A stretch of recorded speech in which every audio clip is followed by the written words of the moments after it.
Hey guys, Keaton here from TechSmart, and today we're going to be comparing the two hottest consoles on the market right now, the Xbox One to the PlayStation 4. These consoles are absolutely fantastic, and they're the same in some categories and then definitely different in others in terms of pricing, specifications, and just overall usage. So before I forget here, if you guys want to win a PlayStation 4 or an Xbox One, drop me a comment down below and give this video a like, as it lets me know you guys want more giveaways like this, and I'd be more than happy to go and give a few of these consoles away to you guys, and in some cases I'll just pick a few of you guys from the comments to go and win one of these brand new beasts.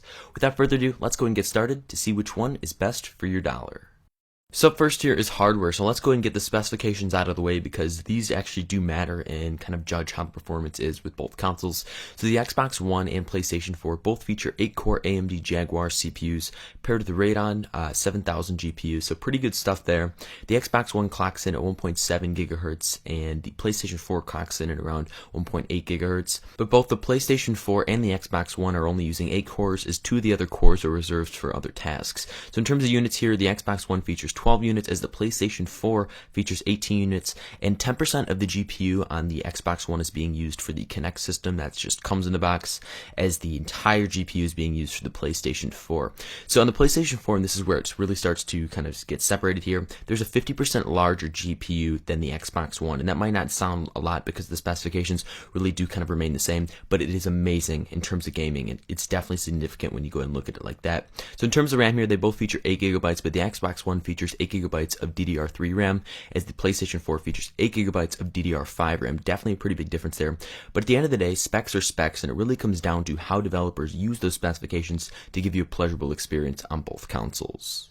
So in terms of design and aesthetics here, the PlayStation 4 features almost a parallelogram shape, and I think it looks absolutely sexy. It really looks nice under a set-top box or things along those lines. And then the Xbox One looks like a VCR from 1980s.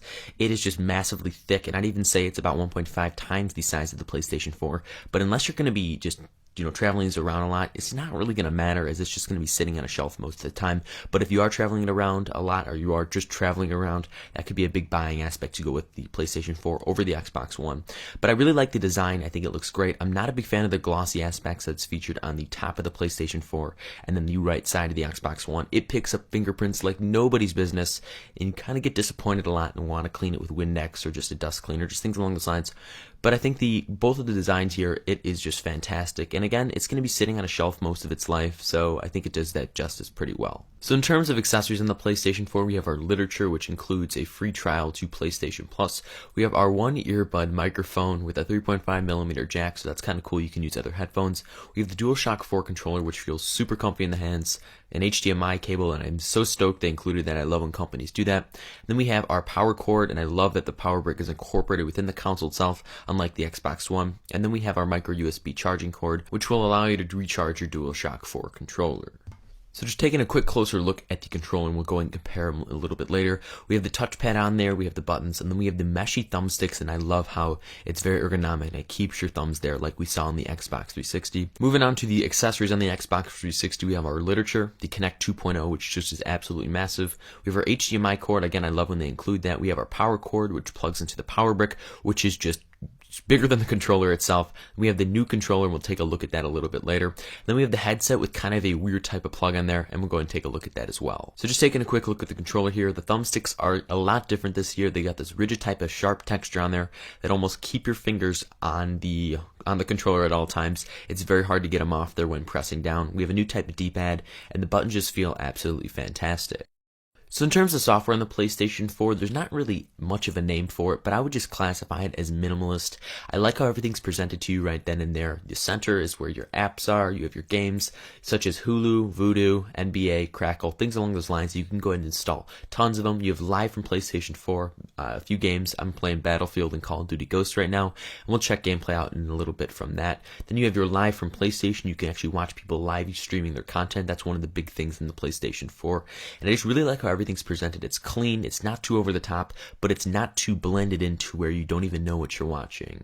And overall, I felt with the PlayStation 4 software, I could navigate it at my own pace. I know you pretty much can, but it's not too over the top. It's just that perfect amount for what I like. But then again, I am a minimalist, and I just really enjoyed the software on the PlayStation 4. So on the other side of the coin here, we have Microsoft's Xbox One, which is running Windows 8 based software. So I really do like Windows 8 on this console. I'm not a big PC guy. Yes, I have one for gaming and editing. Yes, I do PC game a little bit, but that's another tangent there.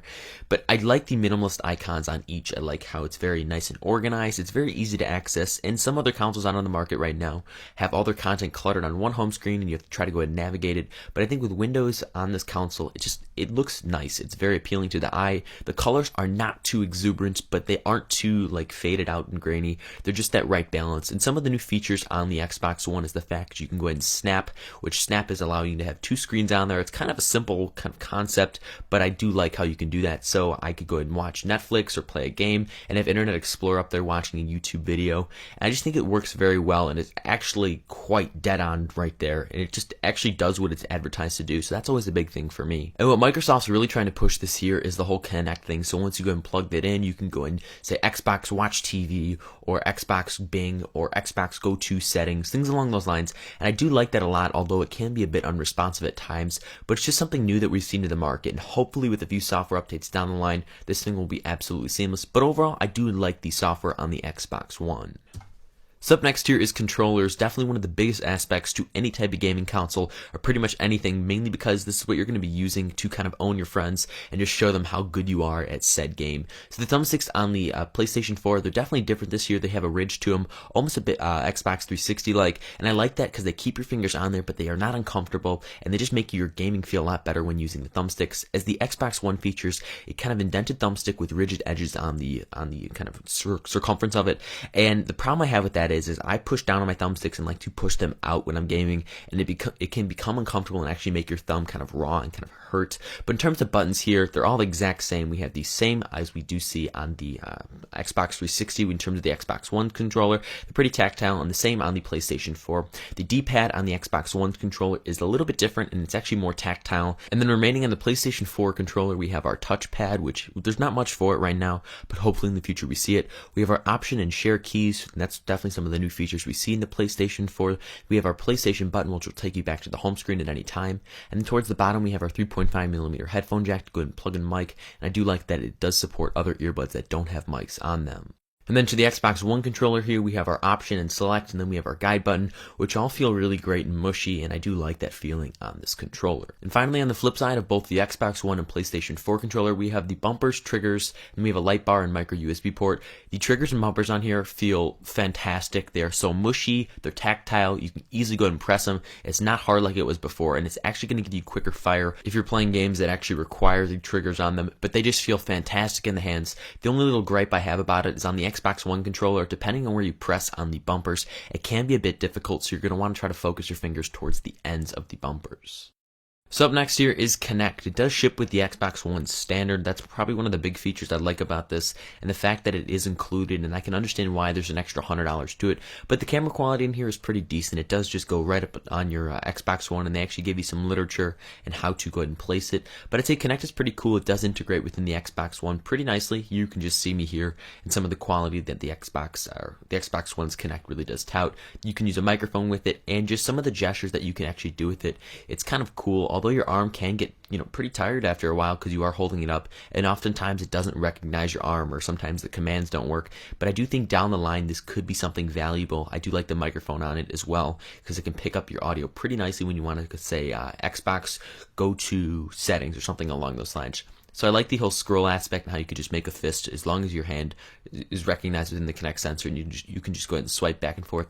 It's pretty convenient. Definitely it's a technology that we'll be seeing hopefully soon in gaming consoles. But to be honest, I don't really care too much about the Kinect. I don't really want to go ahead and wave my hands up in the air. Like, I just don't care and just try to go ahead and change menus. I'd rather just do it with a controller because I know it will work when I want it to, versus having to kind of screw around with the whole Kinect sensor to make sure it actually picks up what your hands are wanting to do.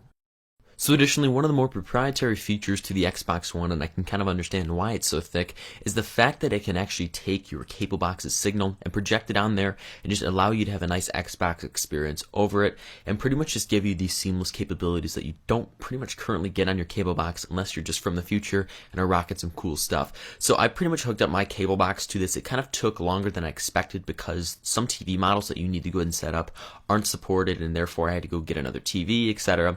But I thought it was pretty nice. You can see the Xbox One guide right now, and I like how all the channels are laid out there. There's a brief description, a quick thumbnail for it.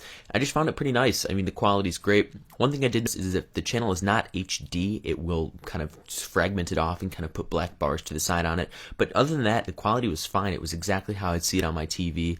And overall, I just thought the kind of TV functionality was something I didn't personally want at first. But after I started getting used to it and the features that it had, I found that it was incorporating into my life pretty nicely, and I think I'd be using it a lot more. So overall, if you are a big TV watcher and really want to go ahead and get a console, I think the Xbox is definitely a no-brainer. So furthermore, one of the biggest components of any type of gaming console is how the games actually look and how they perform.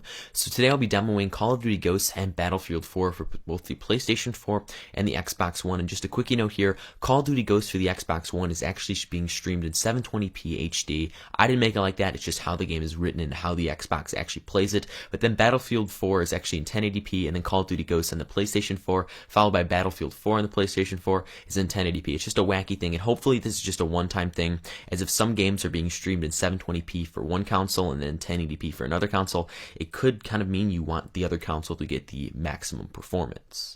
So up first here is Call of Duty Ghosts on the PlayStation 4, and just a quickie note here for both games on both consoles, this gameplay is being used for educational purposes, but back to the gameplay here, I just think it looks absolutely fantastic on the PlayStation 4. It's one of those things you have to experience in person to actually see it. Now in terms of my abilities here, I know I'm not the best at Call of Duty, but that's okay, I'm better at racing games like Forza, but it's only on the Xbox One. Hopefully, one day it'll come back. But I think the gameplay looks pretty sharp on here. On my TV, it looked crystal clear, and I could see everything vividly, and colors just looked absolutely surreal. So switching over to the Xbox One for Call of Duty Ghosts, I still think the quality looks pretty damn good. It's very hard to portray it on a video like this. You'd actually have to be watching it or seeing it on a TV itself, and if you're doing that, you'll definitely be able to notice the quality difference. But for most games, they're both being shot at 1080p, and I think that's the way to go. I don't know why they kind of did 720p for the Xbox One and 1080p for the PlayStation 4. All that aside, I still think it looks pretty sharp, and the gameplay really wasn't affected. I didn't get killed more often because of the quality or anything like that. So overall, I thought the quality on the Xbox One was top notch. So up next here is Battlefield 4 on the PlayStation 4, and I gotta tell you guys, this fast-paced action, side-to-side game just looks fantastic on the PlayStation 4. In my TV, I was just completely blown away by it, and it's gonna do the same on both the Xbox One and PlayStation 4. Content just looks fantastic, colors are vivid, they're sharp, you can see pretty much every single detail if you really try to hone in on something, and I just thought overall, this content was fantastic. So on the Xbox One, Battlefield 4 again looks crystal clear sharp, it's being streamed in 1080p this time, and I was just able to pick up every single detail on there on my TV. And again, this is something you actually have to see in person to witness how great the quality truly is. So overall, Battlefield 4 was an absolute treat to use on the Xbox One. So overall, if I had to recommend the PlayStation 4, I most definitely would. Starting with the DualShock 4 controller, it feels extremely comfortable in your hands. I love how there's a speaker on there that allows you to get immersed within your content, and that's something I'm a big fan of. I love the 3.5mm headphone jack input. You can put more comfortable headphones in there, not just headsets, which is fantastic. Graphical performance on here is amazing. Having a 50% larger GPU really does make a difference, and just whenever you are gaming at any time, you will notice how clear and crisp each graphic is. And I'm definitely a big fan of the minimalist software. I think it looks great. It's not too undersaturated, but it's not too oversaturated. It's that perfect balance, and I love the design of it. I love how the power brick is implemented in it, and the best part about it is this console starts at $399. That's $100 less than the Xbox One. So if I had to recommend the Xbox One, I definitely would. Starting with the controller, I love how it feels. I love how mushy the triggers are. It really gives a nice gaming feel when playing anything that really requires the triggers. The thumbsticks are a lot more tactile, although they can hurt. The Kinect comes with it. That's easily worth it for me. I'm not a big Kinect guy, but the fact that it comes with it, it kind of starts to justify the extra $100, as this does start at $499. I love how it looks. I love the features you can do when you want to actually do it, such as the quick notifications you can do, how you can just go ahead and push forward with your hand, and it will allow you to click on something. and I love how the graphics actually perform despite some games streaming in 720p HD.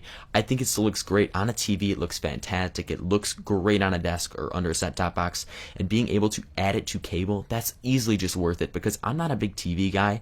I don't really see a point, as there's this cool thing called YouTube, but now that you can hook up your cable box and it's just very streamlined and easy to use, I'm definitely going to start watching TV more, but that's not good for productivity. So for $499, it's easily worth it with the cable and connect features only. Thank you guys so much for watching this video where we directly compared the brand new PS4 to the brand new Xbox One. These consoles are absolute beasts, and if you hook it up to any type of TV, maybe even a 4K TV, prepare for your eyes to be absolutely melted. They're seriously that good. It's actually going to be a tough decision for any type of consumer to pick one up this season, mainly because these consoles offer so many great different things, and the price points on them are highly competitive.